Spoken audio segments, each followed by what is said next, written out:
नमस्कार मित्रों, एक बार फिर मैं विधानसभा चुनाव के बाद लोकसभा चुनाव की रिपोर्ट आप लोगों के बीच में लेकर आया हूं। मैं आपको बताना चाहता हूं कि इस बार हम बात करने जा रहे हैं नागौर से एक जाट नेता के रूप में उभरे हनुमान बेनीवाल की। हनुमान बेनीवाल की राजनीति का इतिहास जो है बहुत लंबा चौड़ा नहीं है। पिछले कुछ सालों से ही वो देश की राजनीति में, या यूँ कहूँ कि प्रदेश की राजनीति में अपना सिक्का जमा चुके हैं और धीरे धीरे देश की राजनीति में जाना चाहते हैं। इसी का कारण है कि पिछले दिनों उन्होंने एक गठबंधन किया। वो गठबंधन हुआ राष्ट्रीय लोकतांत्रिक पार्टी और भारतीय जनता पार्टी के बीच में। पूरी तरह से एक अप्रत्याशित सा माहौल था, क्योंकि ये माना जा रहा था कि पूरी तरह से भारतीय जनता पार्टी के विरोध में है। जिस तरह से उन्होंने पानी पी पी कर विधानसभा चुनाव में वसुंधरा राजे और उनकी पूरी टीम को उन्होंने कोसा था। देश में किसानों का, प्रदेश में किसानों का जो काम है वो नहीं हो रहा है, उसके लिए उन्होंने उनको कोसा था। और भी अन्य मुद्दों को लेकर उन्होंने वसुंधरा राजे को अपने निशाने पर रखा था। न सिर्फ वसुंधरा राजे बल्कि उन्होंने अशोक गहलोत को भी अपने निशाने पर रखा था। अब उनके निशाने से वसुंधरा हट चुकी है और अब सिर्फ और सिर्फ अशोक गहलोत उनके निशाने पर है।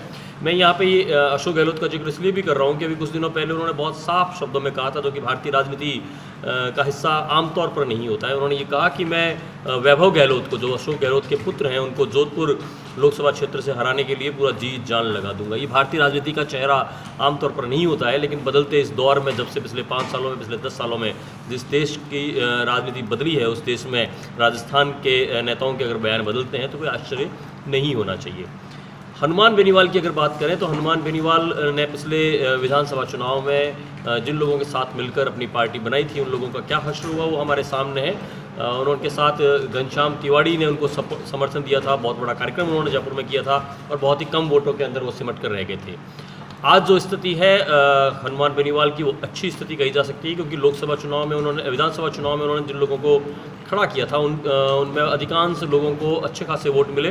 कुछ जगहों पर अगर छोड़ दें जहाँ पे वो 5-10 हज़ार वोटों के बीच में या कुछ 100 वोटों के बीच में सिमट के रह गए, लेकिन बाकी जगह उनके वोट राइट्स जो हैं वो अच्छे रहे। खासकर जो नागौर लोकसभा क्षेत्र है, वो नागौर लोकसभा क्षेत्र में उनकी पोजीशन अच्छी रही थी। खींवसर जो उनका खुद का क्षेत्र रहा, वहाँ पे आरएलपी जो है उन्होंने अच्छे वोट लिए। कुल 82,634 वोट जो है आरएलपी ने खींवसर में लिए थे। उसके अलावा भोपालगढ़ 67,000 वोट लिए, 67,424 वोट्स लिए। मेड़ता में 56,961 वोट्स लिए उन्होंने। इसके अलावा शिव विधानसभा जो है, वहाँ 50,252 वोट लिए। और जायल विधानसभा में भी 50,000 के आसपास, यानी कुल 49,000 और 252 वोट वहाँ पे, 265 वोट वहाँ पे उन्होंने लिए थे। बायतू में 43,000 और आसिंद में 41,000 के आसपास वोट आरएलपी ने लिए थे। यही एक बड़ा जो वोटों का जो जखीरा था उनके पास में, वोटों का जो बड़ा खजाना था उनके पास में, उसी का ये आधार रहा कि भारतीय जनता पार्टी जैसे एक बड़ी पार्टी को, एक बड़ा देश में जो सत्ता में है जो पार्टी, उसको इस बार ये सोचना पड़ा कि वो आरएलपी के साथ में जाए। कुल 8 लाख वोट जो हैं पिछले चुनाव में उन्होंने लिए थे। अगर कुल 16,000 वोट जो है वो प्रति विधानसभा सीट पर उन्होंने प्राप्त किया। कुल 57 सीटों पर आरएलपी के कैंडिडेट्स खड़े हुए थे। उसमें उन्होंने 7,000, अपन कह सकते हैं कि 16,000 वोट जो है उन्होंने कमोवेश वहाँ पे प्राप्त किए थे, औसतन जो वोट हैं। बहुजन समाज पार्टी जो पिछले लंबे समय से राजस्थान में काम कर रही है, कई बार उन्होंने 6 विधायक भी उनके बने, हालांकि बात अलग है कि बाद में वो कांग्रेस में जाके शामिल हो गए। उनके मुकाबले काफ़ी अच्छा प्रदर्शन आरएलपी ने किया था और इसी आधार पर एक सीट जो है आरएलपी को छोड़ी गई है। सबसे महत्वपूर्ण बात ये कि ये सीट छोड़ी किसकी गई है।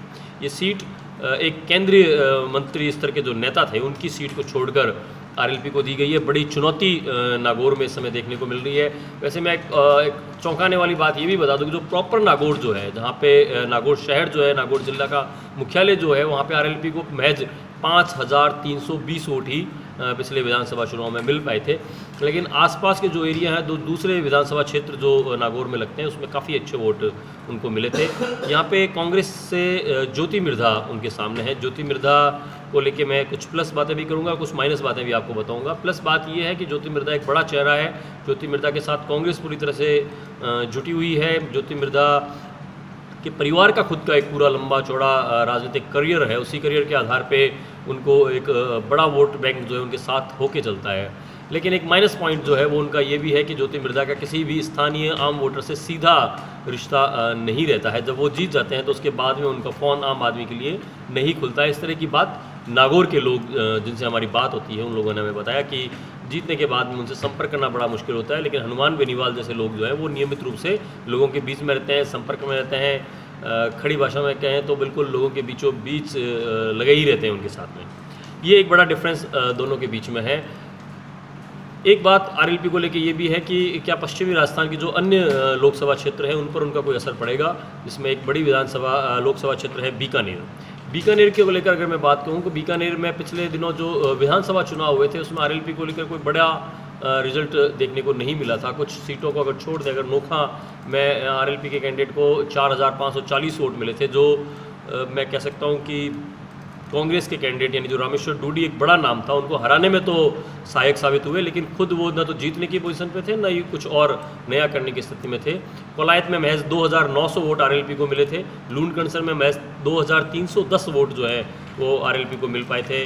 और अगर मैं बात करूँ खाजूवाला की, एक बड़ा क्षेत्र था जहाँ पे उन्होंने कांग्रेस के भी वोट तोड़े होंगे, इसके बावजूद भी कांग्रेस वहाँ पर 30,000 से अधिक वोटों से जीती। वहाँ पे 9,742 वोट जो है वो आरएलपी ने लिए थे। सबसे बड़ा जो वोट बैंक जो है बीकानेर में लोकसभा क्षेत्र में वो खाजूवाला था, जहाँ पे 9,742 वोट लिए। वहाँ पे कांग्रेस ने बड़ी जीत दर्ज की थी। यानी ये कहा जा सकता है कि अगर इस बार भी 9,742 वोट आरएलपी के कहने से भारतीय जनता पार्टी के खाते में जाते भी हैं तो भी वहाँ पे एक बड़ी लीड विधानसभा चुनाव के अगर हम आधार माने तो वहाँ पे मिल सकती है। वहाँ कांग्रेस को कोई बड़ा खतरा वहाँ नहीं है। बाकी विधानसभा क्षेत्रों में कोई बहुत बड़ा अंतर नज़र नहीं आ रहा है।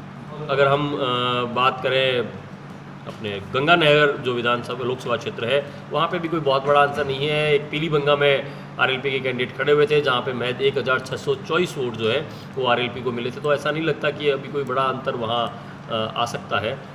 हाँ, चुरू क्षेत्र जो है, चुरू लोकसभा में कुछ सीटों पे उनका असर नज़र आ सकता है। अगर वो कैंपेनिंग करते हैं खुद जाकर तो वहाँ पे कुछ असर पड़ सकता है। लेकिन मेरा व्यक्तिगत ऐसा मानना है कि ये चुनाव आरएलपी के लिए करो या मरो वाली स्थिति में है, कम से कम लोकसभा के लिए। विधानसभा के लिए नहीं कह रहा हूँ मैं, लोकसभा के लिए ये स्थितियाँ इसलिए है क्योंकि अगर वो छोड़ देते हैं इस चुनाव में, अगर इस चुनाव में लूज कर जाते हैं तो कभी लोकसभा में आने के लिए उनको मौका नहीं मिलेगा।